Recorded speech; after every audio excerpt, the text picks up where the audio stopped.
Today is July 14, 2026. This is the monthly BVC meeting.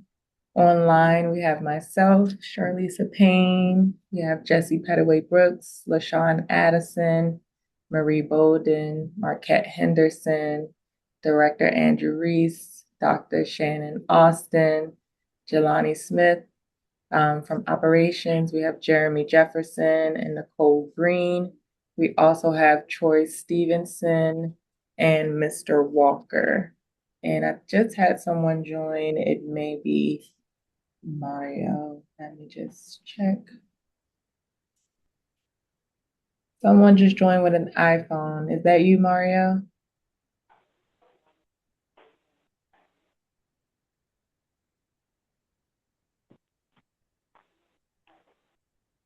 Okay.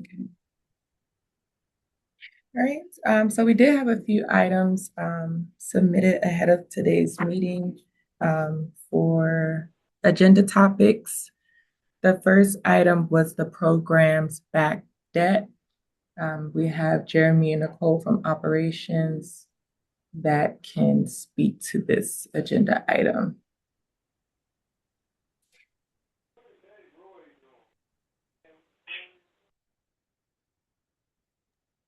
Nicole or Jeremy?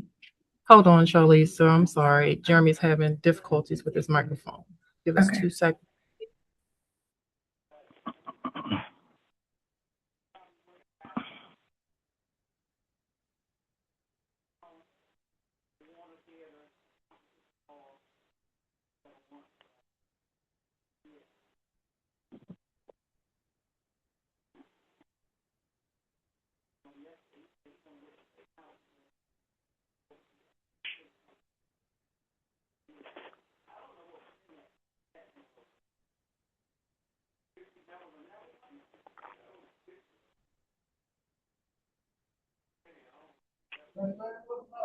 Okay. My apology for the delay. Jeremy's having technical difficulties, but I'll speak on behalf. Right now we have 7 participants that we've currently been in constant communication with. That is has partnered with them so that they can repay their outstanding debt.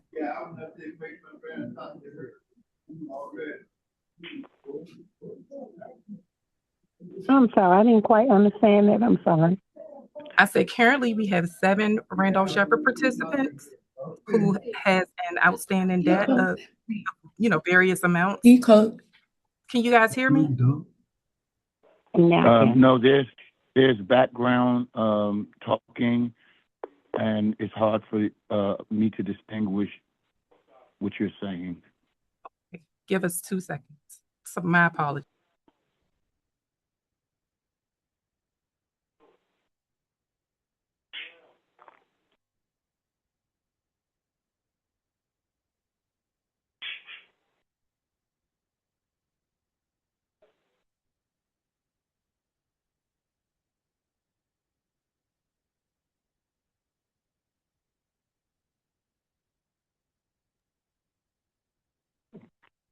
All right, my apologies. Can everybody hear us? Yes. Yes. Okay. Sorry, we had to take it offline. Currently, we've been working with 7 participants to get caught up with any outstanding debt.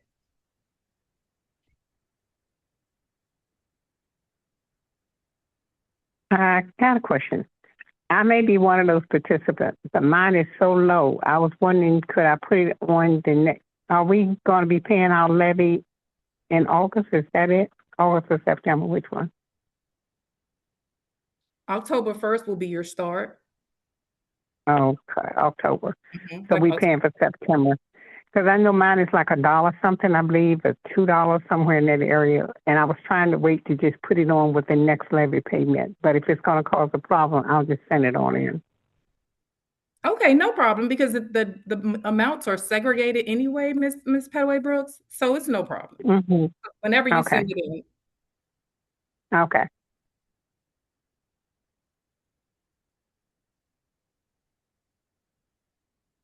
Any other questions?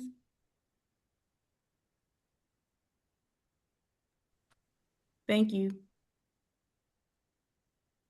Thank you, Nicole and Jeremy. If there were no other questions regarding the program's back debt, we can move on to agenda item number 2, which was the program monitor's position description discussion. So currently the program has 2 levels of monitors. We have our standard program monitors. Currently there are 2. There is a vacant position for a 3rd monitor that will replace Jelani Smith's old role. We also currently have 1 lead monitor, which Jelani Smith currently sits in. I believe the person that was in that role name was Karen Whittington. So if anyone is familiar with that old role and that employee that used to hold it, he's pretty much taking over that position. I don't know if there were specific questions regarding the descriptions of the monitor's roles, but that is currently how it's broken down. We currently have Abby Masola and Elijah Wan in the 2 program monitor positions, and then Jelani Smith in the lead monitor position, and we are pending 1 additional monitor.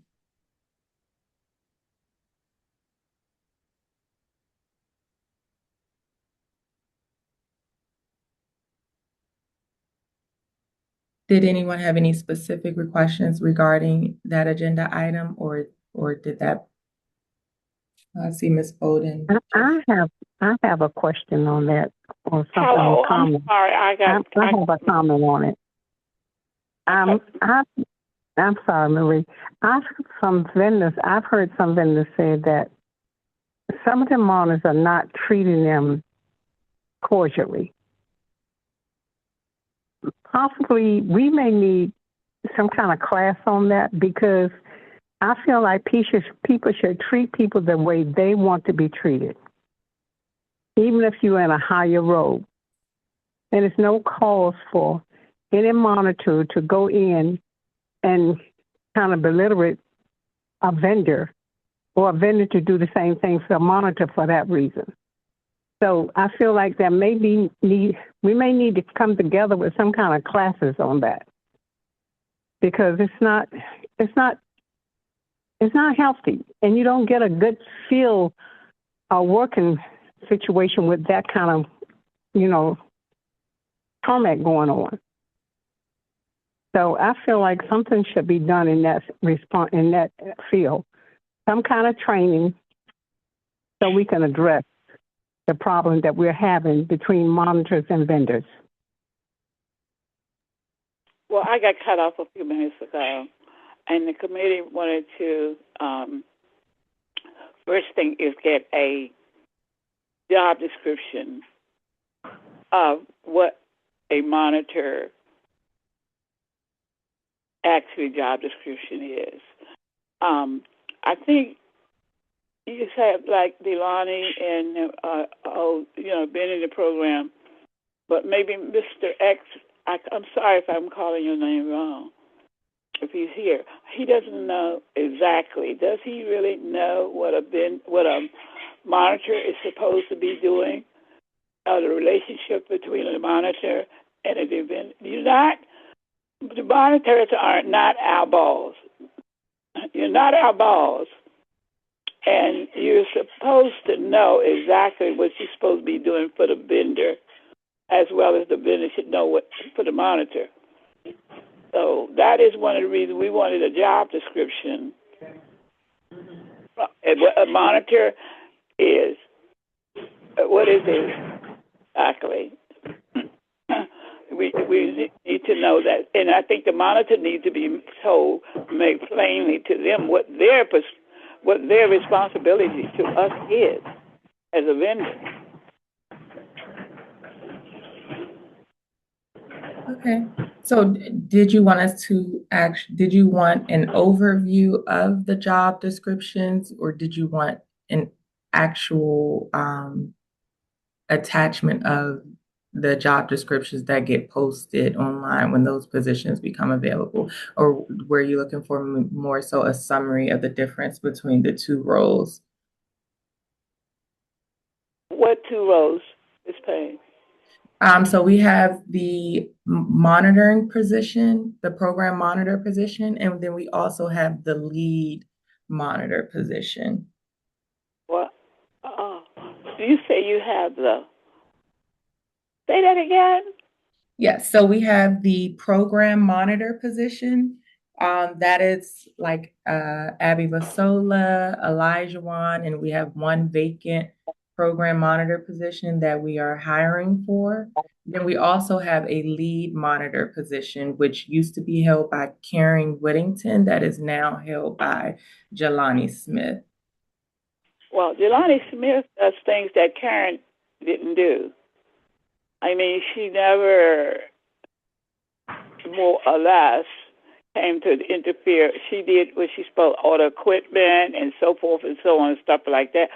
So and she never took a part in the committees. Never was she ever take a part of it. So I'm just saying that lead between her and Delana is totally different from, than what we're used to. That's why we're asking.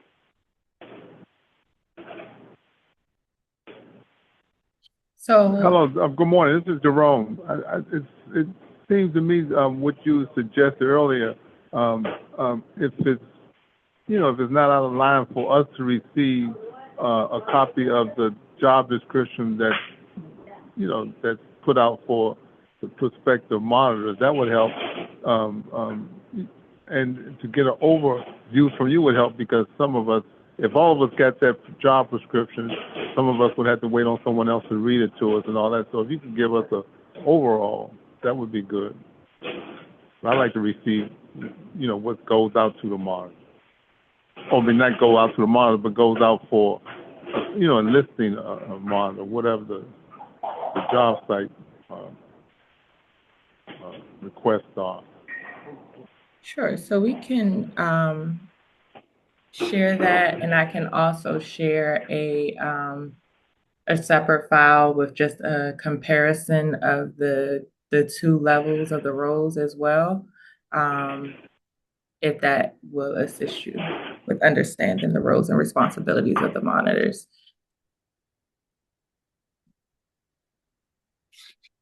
Thank you. No problem. So, this is very Golden. Ilani is lead monitor, you said? Yes, ma'am. And the other 2 to 3, what are they? Is that? They are just program monitors. Program monitor. So, okay. So you said that the job that Karen had, Jelani took her position? Yes. No, he didn't quite take her position, because what he's doing, Karen with it never did. His is totally different from what Karen position was. So that's why we're confused and wondering what is going on. I think, what Jerome just said, every vendor should receive a copy of the program monitor and lead monitor, and because we really don't know what's what. You know what I mean, Ms. Payne? So that's why we're asking, please, and that I think the monitors need to know their position, what they are supposed to be doing and not doing, and why they're there. They're not there to be our boss or tell us what we do and not to do. We want to work together. Are you able to provide any examples of the differences between the difference of the lead roles? I know you mentioned being on a committee. Were there any differences that you see within the role? Well, first thing is, I don't remember a lead monitor. With anybody, a monitor. They were monitors, and they came out and worked with the vendor. And so this, and then as I said, what Karen did is totally different from Mr. Smith is doing. So it can't be the same for Mr. Smith to be being on our committees, so forth and so on, and I really don't know what to say because I really don't know exactly. You all have to explain to us, please.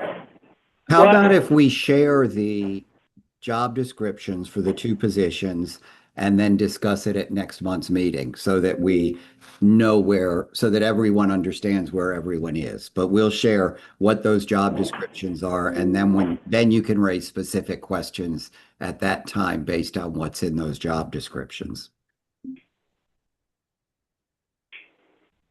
Great. Sounds good. Okay, I'll make sure I send those over today after this meeting ends to the BVC group. Well, that'd be good if you all would let us know, And I think you also should make sure that the monitors know their responsibility to us as vendors, as blind vendors.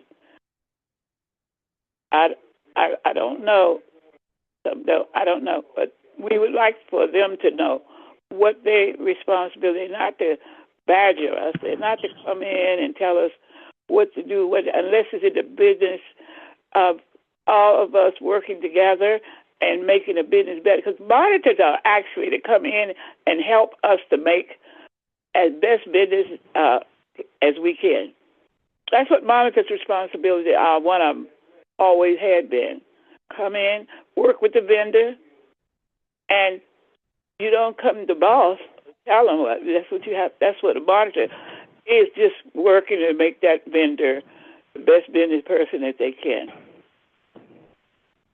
May I say something? I think that's where, when I said to come together with some kind of class for monitors and vendors, that's what I think we need. That's what I think we need. We used to have a closeness with our monitors. They would come in and help us. And I'm hearing from people now that they're being antagonized by some monitors. And I haven't experienced it, but I have heard it from other vendors. So I think we need to come together and try to respect one another. And the monitors try to help the vendors as well as the vendors are there to allow the monitors to help them and assist in any way they can. Because there's animosity going on, and it shouldn't be.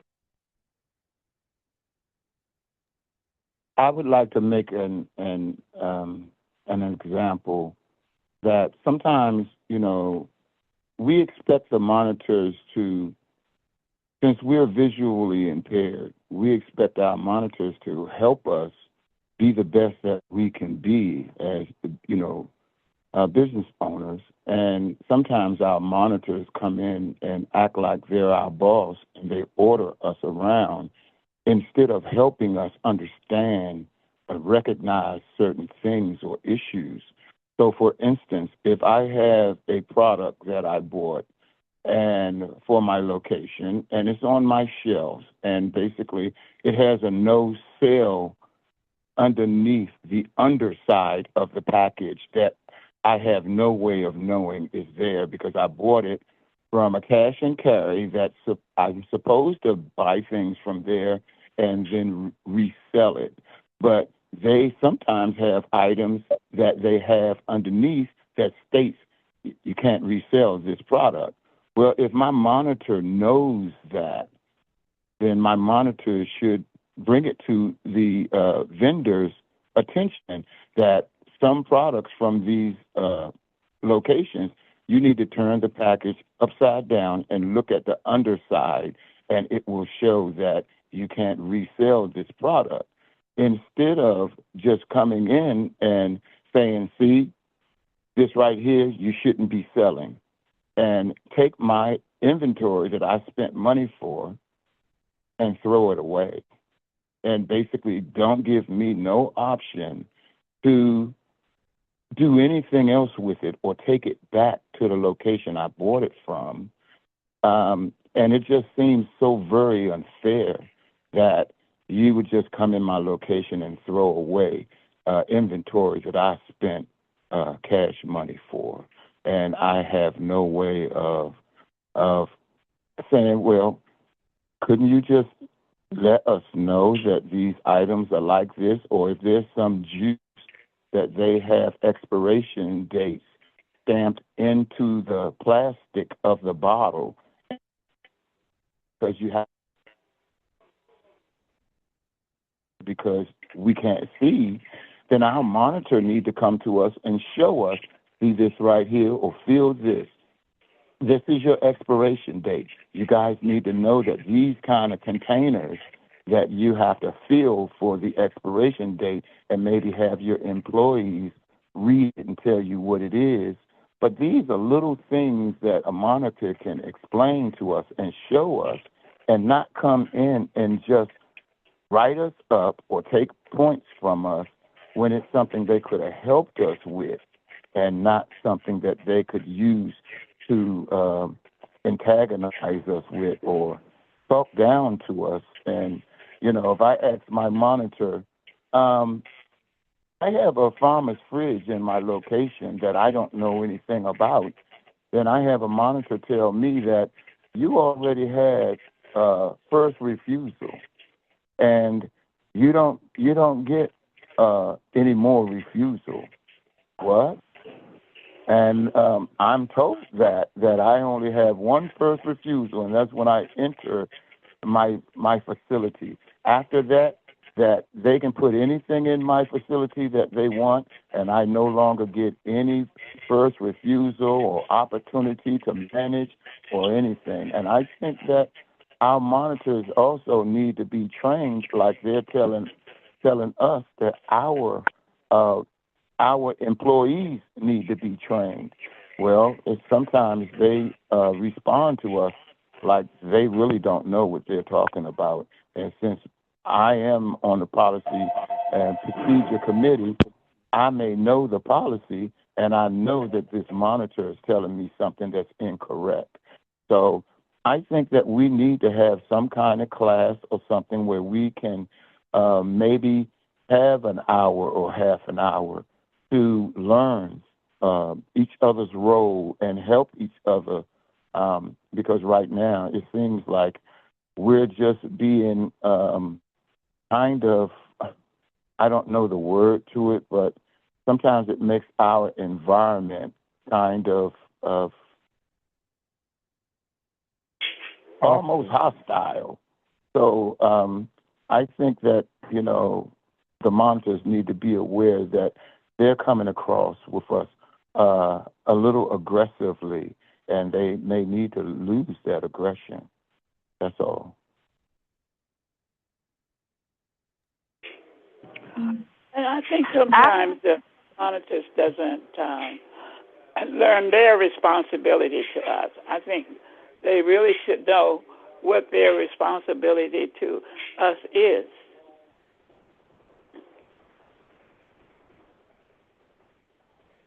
Well, everything goes both ways. You know, more than them knowing ours, we have to come to the same understanding, because we will read one thing and they will read something else, and I see it one way and they see it another way. So we have to come to an understanding, and it starts with what Mr. Reese initially stated. We need to get find out what their obligation is, and then most certainly with the right kind of relationship, we can work it out. We can figure it out together. Most certainly, when I first came to the program, they always told how important it was to get to know your building manager to help you in running your business. Well, that's the same thing with our monitors. You know what I mean? We rely on them so that we should have a good working relationship, and that starts with making sure we have the same understanding. Well,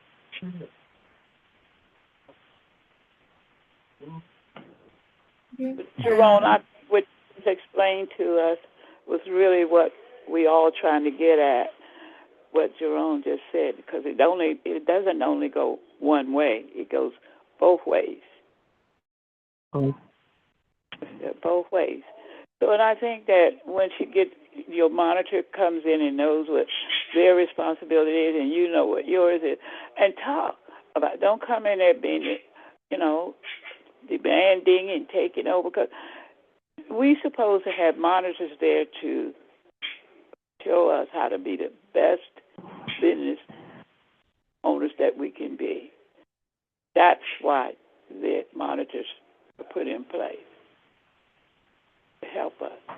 And as far as they supposed to order equipment if a vendor needs it, those type things. But give suggestions on how to set up your display or something.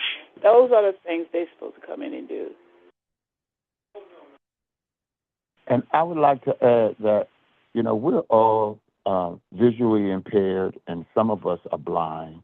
And basically, you know, we have skills that we use to, you know, run and maintain our locations. But you know, it's not easy, and our monitors can help us a whole lot to make it easy for us if they work with us and not um, try to be our boss and dictate to us and tell us what to do, and maybe find a way to explain to us what the policies procedures are, and not just like dictate, tell us what we gotta do, what we better do, what we, you know, what he's not gonna do. And there's better ways of putting things so they're better understood. And you know, because it's already difficult for us, and we don't need to our environment to be turned into a hostile environment because our monitor doesn't talk to us in the right way. But we have to respond to our monitor also in a professional manner. And so, like they said, it's on us both to. It's our responsibility to act and be civilized and professional, but our monitor should be that as well. So, I've can heard, someone from the agency, I'm sorry, can someone from the agency, what's a better word? If I'm thinking that as a vendor in the SLA, do we have a partnership in this, or is it some other word?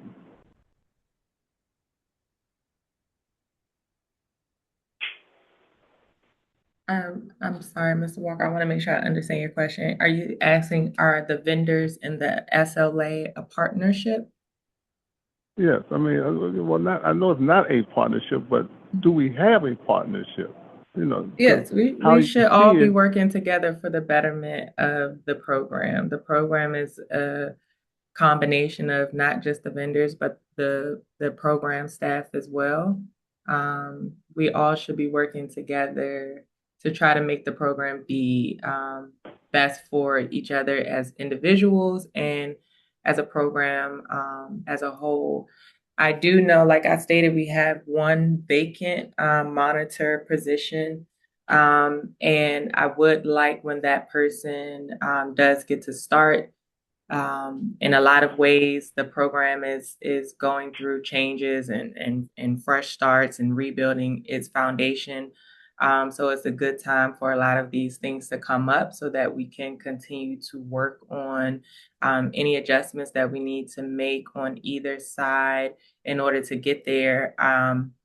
As promised, I will send both job descriptions. I've also prepared kind of like an overall summary that kind of breaks down the two so that you can kind of look at it at one time. I'll send that as well. And like Director Reese stated, if you all can come back with specifics, I've heard some examples given today. If you guys can come back with any specific concerns or questions once you've read that, and on the other end, I can also have the monitors, put together some things that they may have experienced or have concerns or questions about regarding their roles in order to do their job as well. And then maybe we can all come together in some near future date, be it virtually or in person, where we can kind of try to sit down and create a clear understanding. Now, either side may or may not agree to everything. There may be a little agreeing to disagree, but I do think that we can sit down together and try to lead with a clear understanding in order to move the program forward.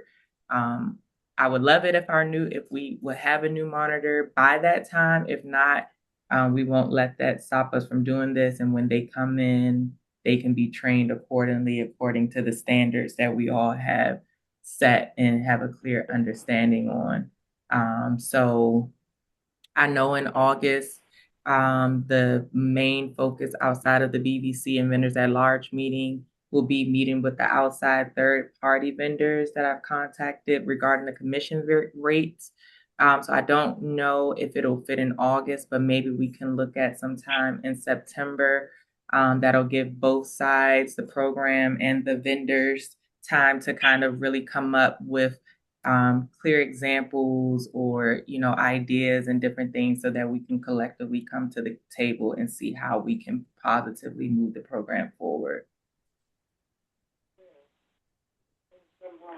Thank you. If I could just say, I want to kind of tie all of this together in that what I heard people start with was a need for perhaps some customer service training across the board, kind of a refresher for everyone.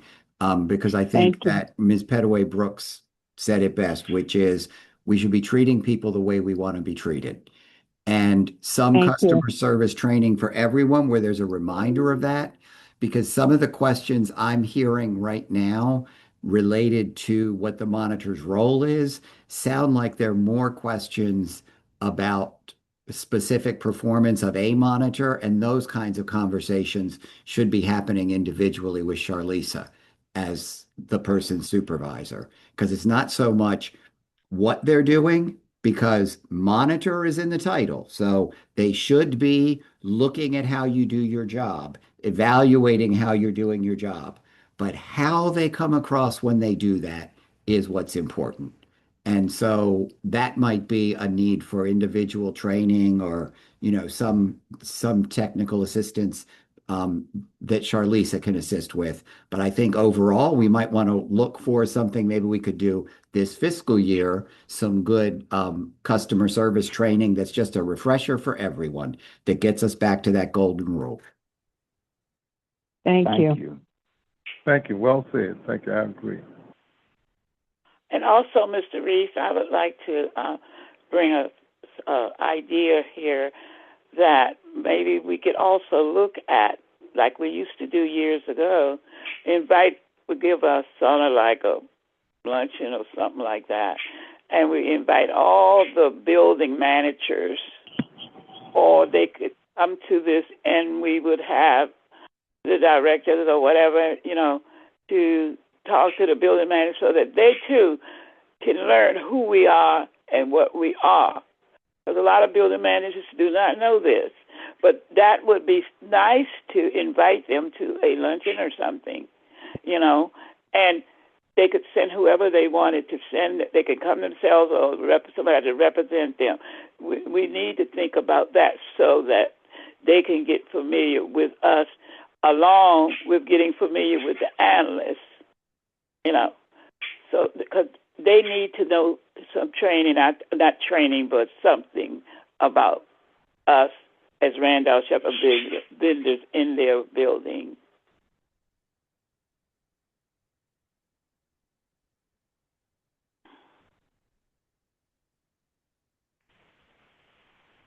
Hello?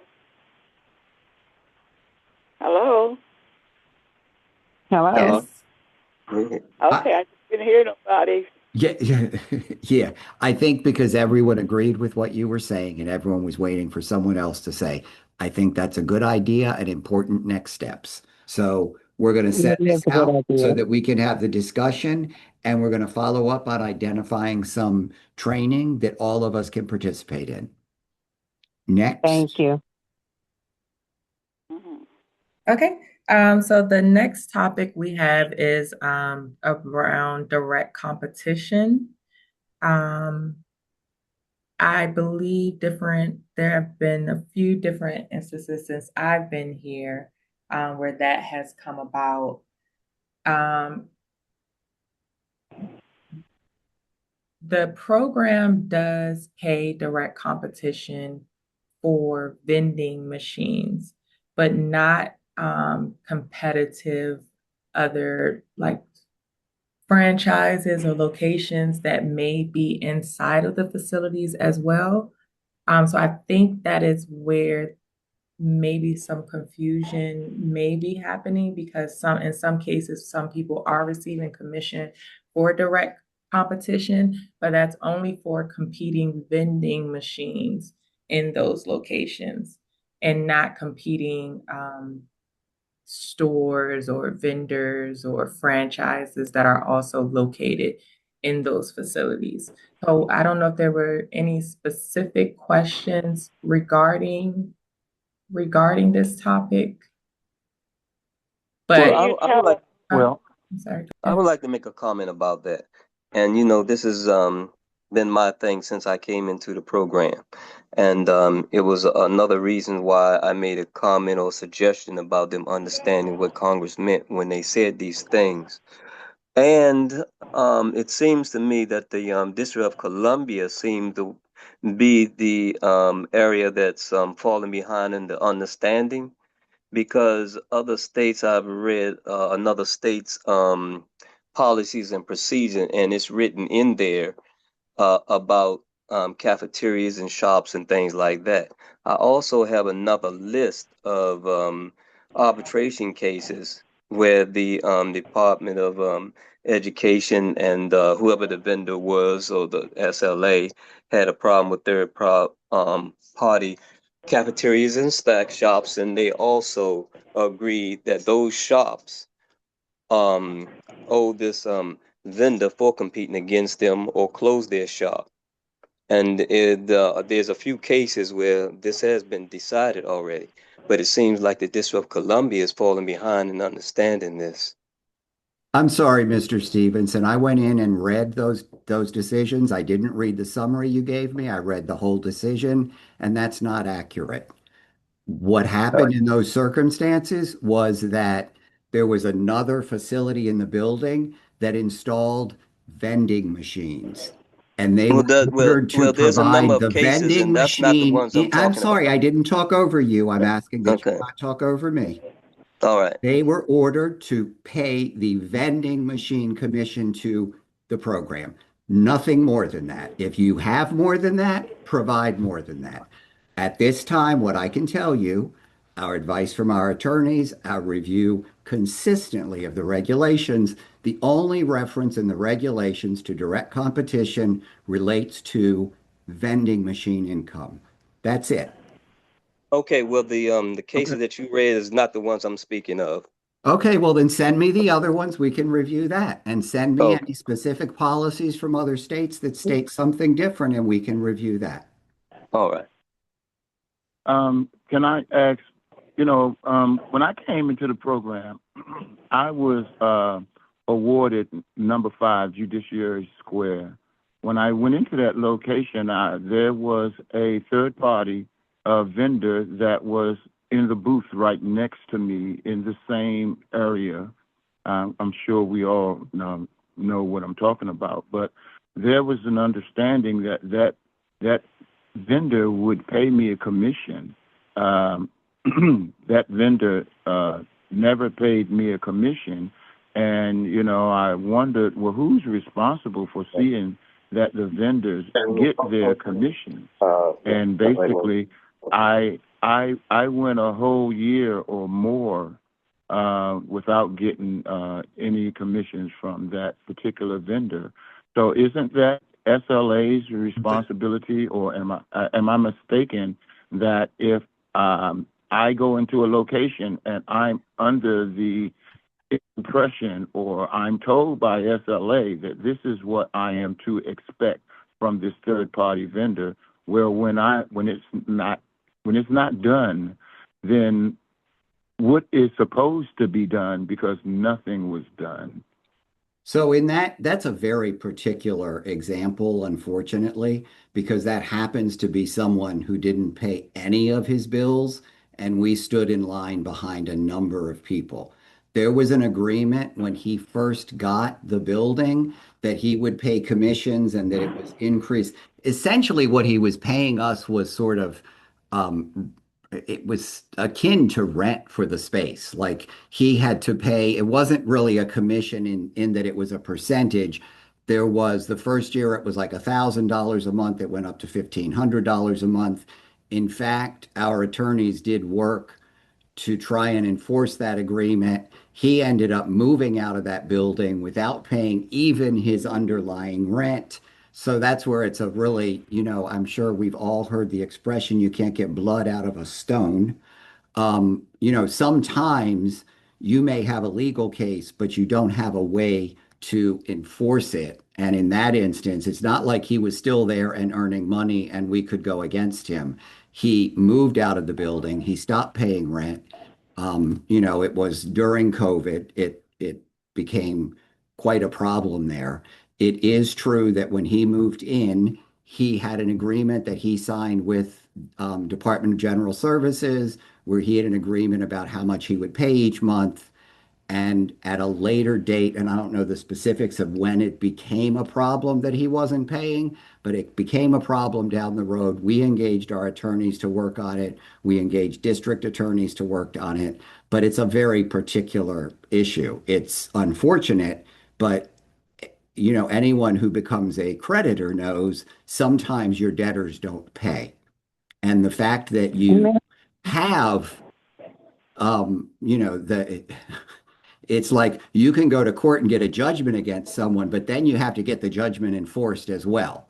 And when the person Yeah. at the other end is what we call judgment proof, it's really challenging to get something from them because they're not paying what they owe and they don't even have what you can attach to get your payment from them. So I don't think that's a good example of what we're talking about here.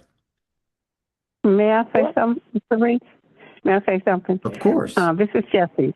So if that was the case with the vendor at that time, and you as the agency was a back person to help the vendor, when that vendor left that location, wouldn't it have been nicer or better if you all had probably looked at what that vendor owed you all and kind of helped them out some?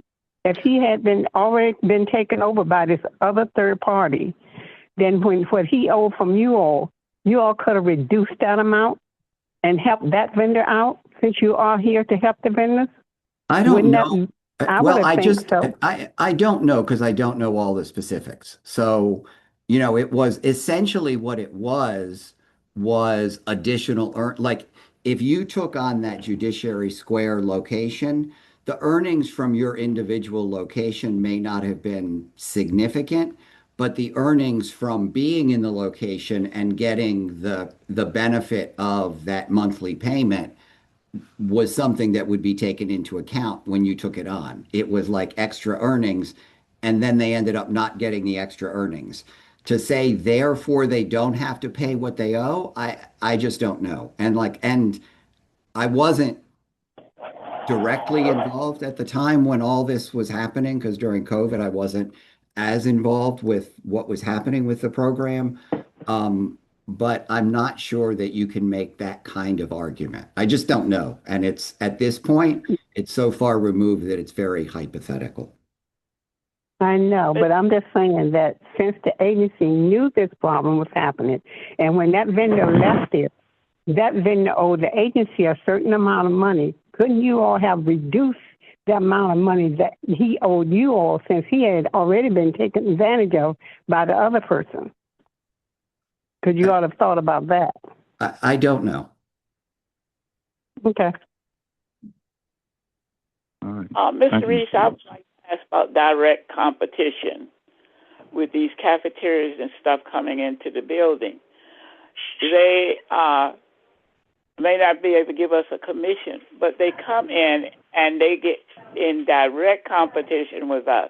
Now, when I at GAO before that other cafeteria went out, they moved a little snack bar right into the cafeteria, made it a one-stop store. So why would they come to me to buy a candy bar when the cafeteria where they go to buy the other is selling everything? In fact, looked at my product, my inventory, and put the same in his. So what about the agency doing something about things like that since we can't get competition, commission from them? There is I think nothing that we can, well, I mean, that has to be something that you as a business owner do, that you identify how you can compete with them. We can't say that no one can compete with you. And I remember a few years ago, I think it was Ms. Bond raising the issue of like all of these food trucks started parking outside her building and drawing a lot of business away. As a business owner, you have to be able to figure out how to compete with those things. The fact that Randolph Shepherd gets the sort of first refusal doesn't mean that you get no competition down the road. And I do think that in the past, program staff have intervened inappropriately because it's not within the scope of Randolph Shepherd to suggest to competition that they're unable to compete, which is not that's not how the program works. You have your location and you need to figure out then how you can compete with other people that may be close by. I know that how actually, Mr. Stevenson, you're in a location still, right, at DOES? And there's another location down at the other end of the same building you're in. And after you got there, they built all those restaurants down Minnesota Yeah, Avenue. that store has closed down though. That cafeteria is out of business now. Oh, okay. Oh, well, see, there you go. They're in You the process of getting something else in there. So you must have done quite well for them to have been the one that couldn't manage.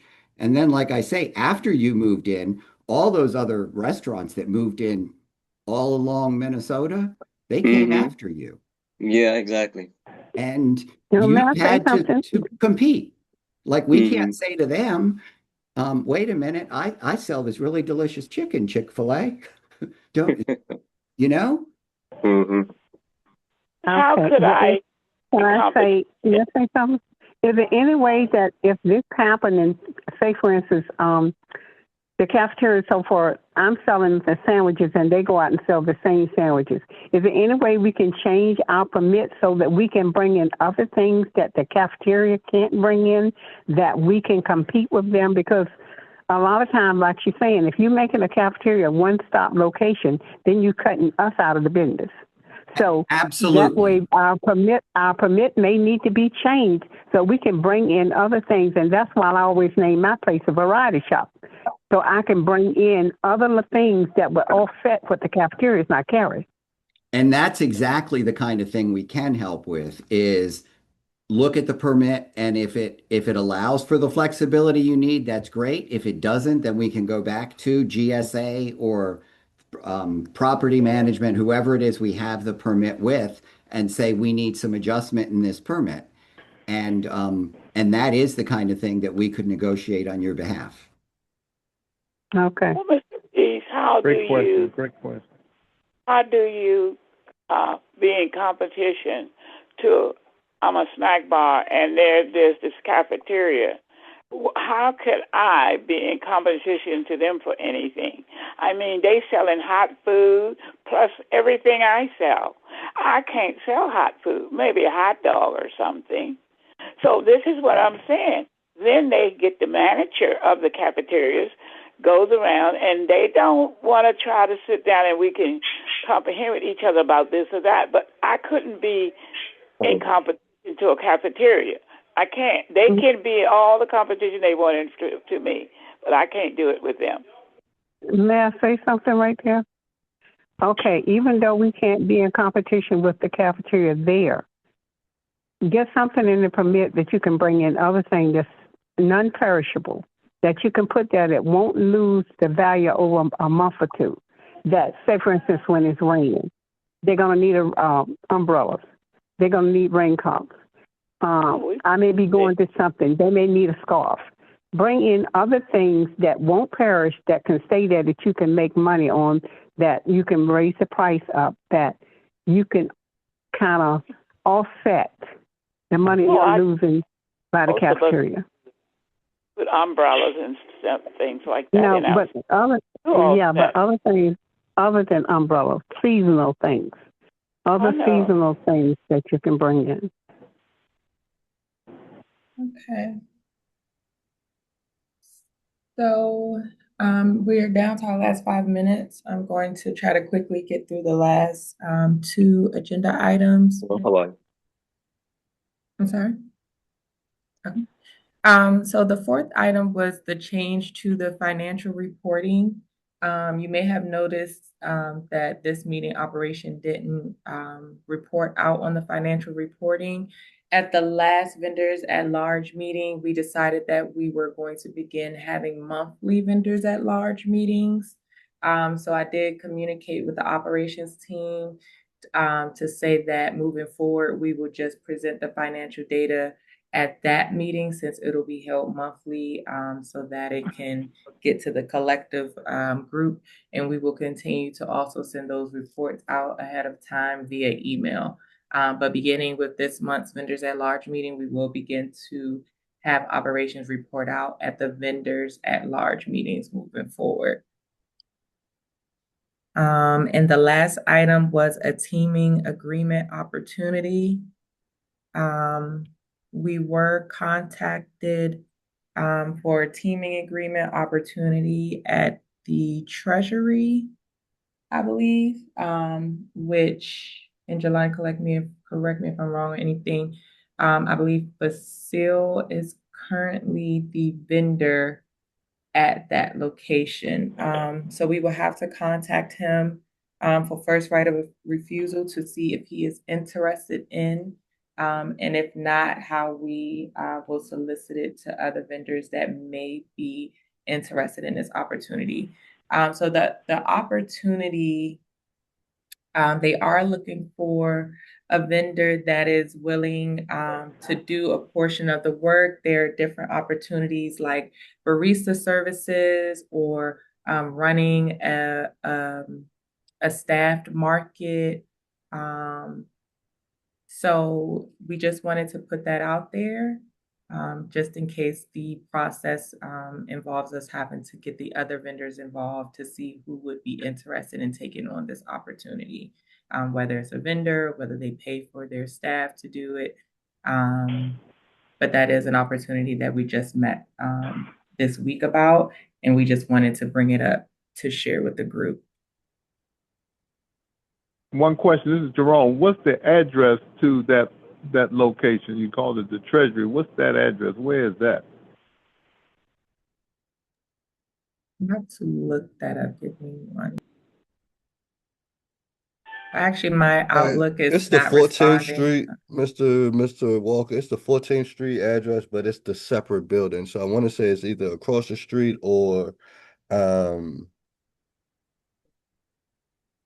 the building Cross street from where? from the Treasury on 14th Street, the main Treasury building. Oh, I thought the On main 14th and Treasury was on Pennsylvania. 15th, but that's 15th.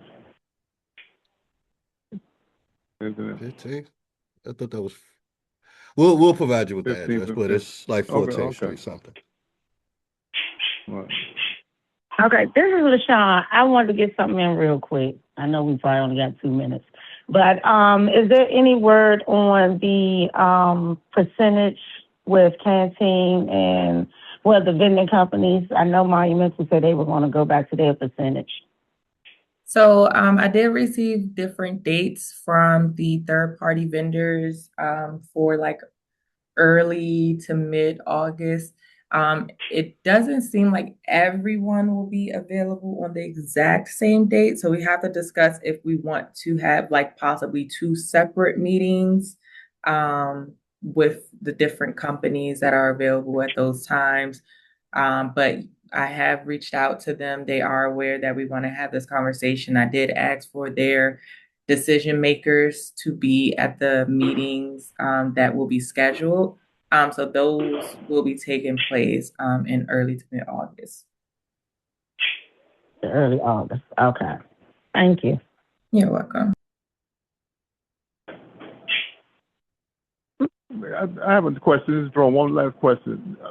Let me help me to understand as it relates to the vendors that we're just talking about. You all were just talking about. Is it up to them to make the decision whether or not they pay or what percentage they pay? That's correct, because the fact is what they are paying is what they are legally required to pay. For a period of time, they paid a higher rate than what they were legally required to pay. And the question we have for them is, if you were able to pay it for 3 years, how is it you are not still able to pay it? But as a legal matter, we can't hold them responsible for paying more than what the regulations require them to pay. May I ask a Monumental question? has agreed to pay the higher rate. Can I ask a question? Mm-hmm. Are we allowed to, but I guess, go after another company if they're not able or not agreeing to pay us the rate that we request? I'd have to check with our folks here about that because they're not failing to comply with the agreement we have with them. They're complying strictly with it. So I would just need to check with folks here. Yeah, can we go for a company that pays higher rates? And that's what we want to know. Possibly. Because in the past we were able to go to Coke and Pepsi and talk to them, and they agreed to pay us the rate that we requested. And The if I challenge may, is going to be what we learned. I don't know how much you all work directly with Maryland. The Maryland vendors negotiated higher rates, and then companies ended up not being able to do it. And now they're left with having a real challenge getting anyone who can service some of their locations. So sometimes people make short-term decisions in order to win the business, and then they learn that as a long-term matter, they're not able to do it. Okay, even if they were to go up higher than where they are now, say like halfway to the point as where they were paying us, compared to back down to what, 12 or 13? Because like I say, when we had that lower rate with the agency, they pulled down our levy percentage. Once we were able to get the higher rate, the agency put the levy percentage back up to 21%. So are you all willing to pull down that levy rate? Oh, we can certainly talk See what I about the mean? levy rate. Yeah. Yeah. We So had that's said, when we had to look. we had actually said when we stopped the levy in April, we said that as we develop the 2027 fiscal year budget, we together should talk about what the levy rate should be because the levy rate says up to 21%. So we can look at what our budget is for the year and what a reasonable level is to make sure that it's adequate to meet the needs. But we could, that is something that we have control over together. Okay. And that would help the vendors. Well, even if we weren't able to get that better rate that we once had, that would help the vendors out, especially vendors in locations that's not making a lot. That's a good idea. and can I add this, Mr. Reese? It seems like they have went back in time, and they're paying us a rate that may have been, say, 10 years ago. And with inflation and everything that makes the prices of goods go up every year, and these vendors have increased the prices on their vending machines and what they charge.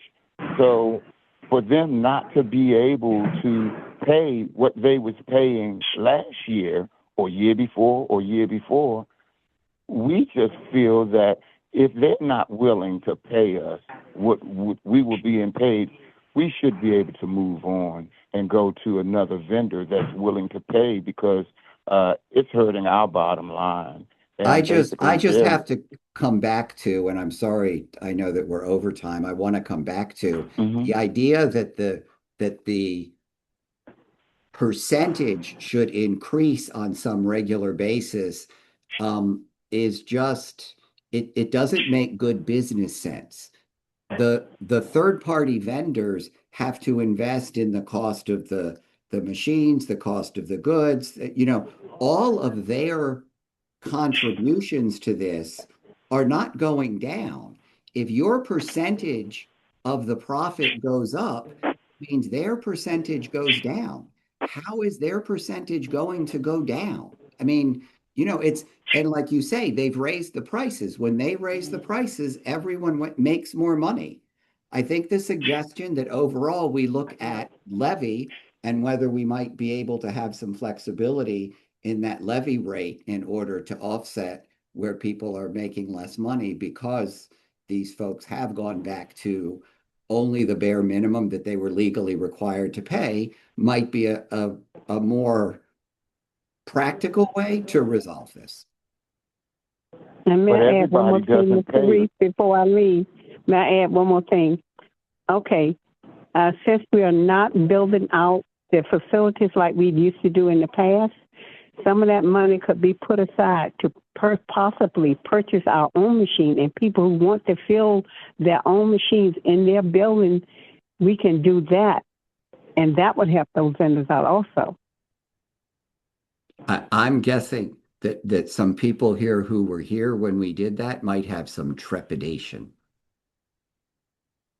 And this is why we invite Jelani to these meetings, so that we have someone who has the full history of the program. I think that Because I will say that, predated me. yeah, because I fill machines in like 3 or 4 different buildings. And I did quite well with it.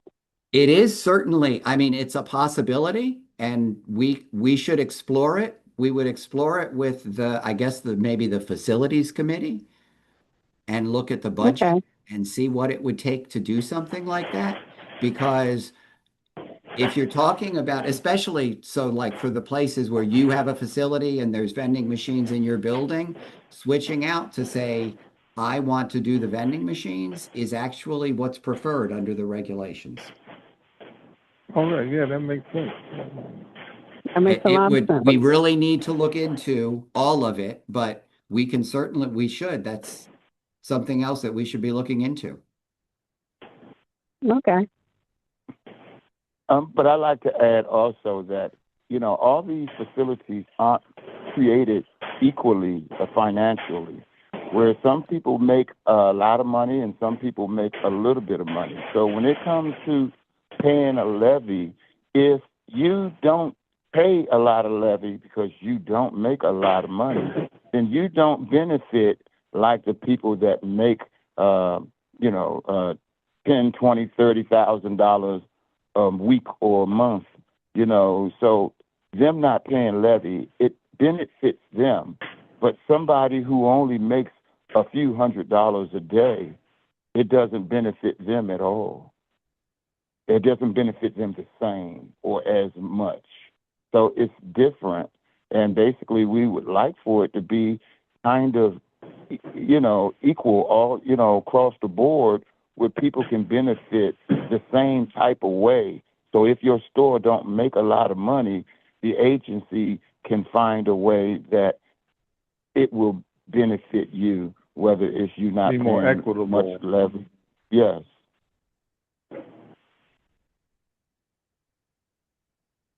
That's all. But one more thing, I'm going to stop here. When Mr. Reese, you talked about combining the vending commission, the unassigned commission, and dividing it equally. When would that be occurring? That's for the micro markets. Yes. And so what our thought is, and we'll be sending out a transmittal about this, I'm hoping either this week or next week. My thought is that we will officially take that action at the beginning of next fiscal year, which is October 1. And what we want to do is prior to that date, send people each month. We'll let you know, here's your payment for what you earned, and here's what you will be earning under the new system. Here's how much you would earn it with the shared facilities, so that people can see, yes, that's true. I've lost the one that's in my building. It's now shared, but I've gained this much over here, so that you can do the math on it, and then you'll have a clear understanding of where things are going before it actually takes effect October 1. Okay. All right, that's good Now, news. one more question. Now, is this for the location in the building where we're working also? That's correct. Now, one more question. Since I haven't received any since 22, I will be getting mine from 22 up to that point, correct? Absolutely. This is just micro Thank you. markets. This is not vending machines. Okay. Just micro Just want to make markets. sure. Absolutely. Okay. This is effective October 1. Anything, just like levy owed from the past, anything owed from the past is owed. Okay. Thank you. I want to ask a question. I got cut off. I cut myself off earlier. The first question that we wanted to know about, have you got brought up to date all the collection, the money or what have you, levy or what have you by vendors who still owe? Have you? Can you give us an update on that, or have you already did that? Yes, You did. Nicole did speak on that earlier. She stated there were 7 vendors that they were in constant communication with to actively get the old debt collected. That's correct, Charlize. All right, so it is now 12:12 p.m. Thank you all for your time today. I'll be sure to send out the job descriptions shortly after this so that you all can review and that we can pick up that conversation at next month's meeting. Okay, thank you. Okay. Thank you all for your Thank you time. so Have a much. great remainder of your Thank day. you. Thank you. Thanks. You Have a too. good day, Bye-bye. everyone. Bye-bye. Bye-bye.